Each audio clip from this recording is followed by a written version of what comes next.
I was 7 months pregnant. I was working for the city of LA and I was in a horrific relationship. Hi, my name is Dr. Mo and I am your favorite colon hydrotherapist.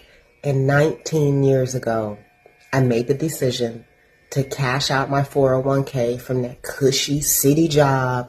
Everybody thought I was losing my mind or giving my money to my son's father, which was the absolute, that's not what I was doing. I was paving the way and banking on me and my son. And I started my colon hydrotherapy training 19 years ago, scared shitless. Everybody was against me, including my family. And 19 years later, I am still here. If you want to hear my story, click the link below.